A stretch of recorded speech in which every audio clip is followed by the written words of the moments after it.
Buenas, mateando mais uma vez com vocês e nesse momento aproveitando para te convidar mais uma vez para curtir o nosso canal, para se inscrever no canal e também para deixar lá o seu sininho, seu toque lá, para que você seja notificado dos próximos trabalhos que nós vamos apresentar aqui. Falei anteriormente da importância que tem essa questão do dólar na economia brasileira. Principalmente porque os combustíveis, que são o sangue do nosso país, são os grandes responsáveis pela distribuição das riquezas no país, pela locomoção das pessoas pelo nosso país, estão dolarizados, ou seja, tem preços em dólar. E não adianta dizer que não, porque como eu referi antes, todo dia, toda semana, cada 10 dias, 8 dias, enfim, está subindo os combustíveis. E às vezes até falam que baixa, mas para a gente que consome, a baixa demora muito para chegar. O gás de cozinha, a gasolina, o óleo, enfim, essa gama toda de combustíveis, de energia que nós precisamos para movimentar o nosso país. Como se isso não bastasse, a gente que vai ver um pouquinho mais a fundo na história, nós sabemos que lá na década de 80, 90, petróleo era grande.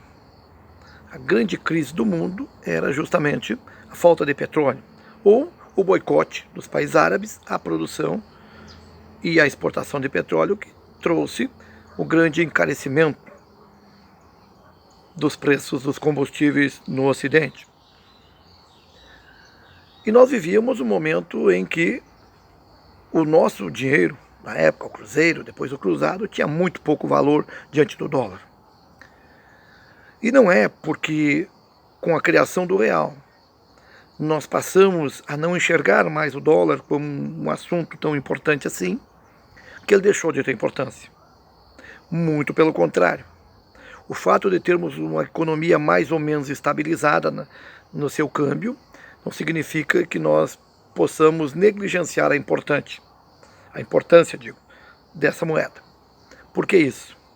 Porque aquilo que nós vendemos para o exterior está em dólar. Aquilo que nós compramos do exterior está em dólar. E isso influencia inclusive a nossa produção interna e vou explicar por quê.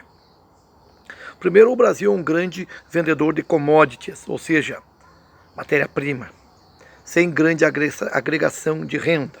Ou seja, nós produzimos, vendemos. Eles industrializam lá fora e muitas vezes nos vendem de novo.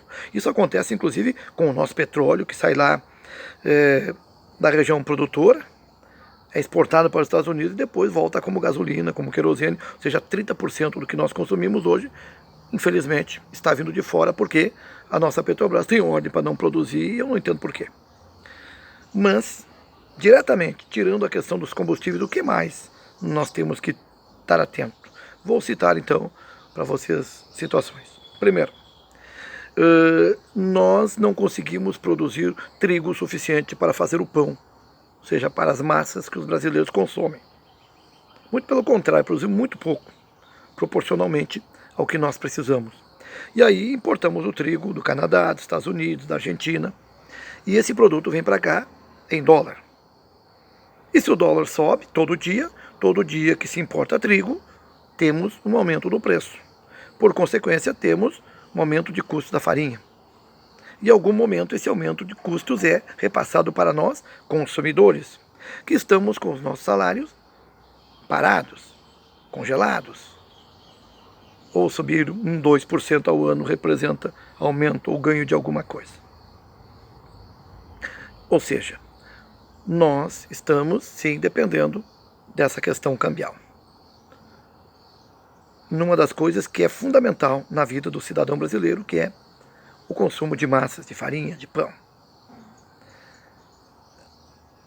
Nós somos grandes importadores de produtos industrializados.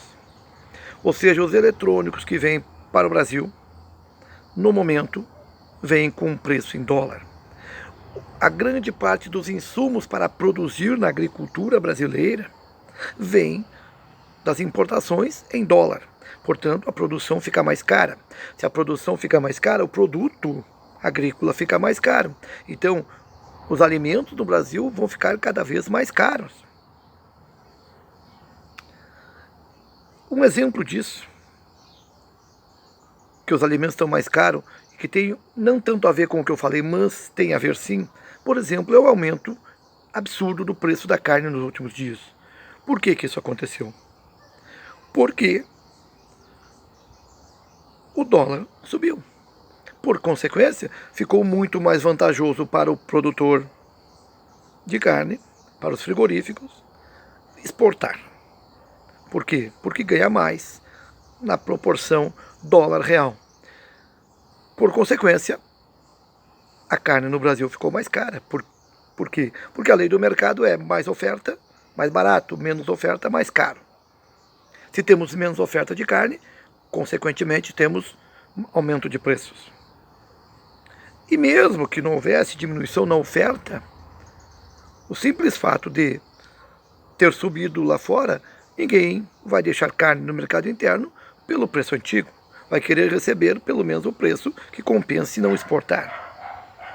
Ou seja, vamos pagar por isso. Aliás, estamos pagando por isso e nesse final de ano essa conta vai chegar para nós.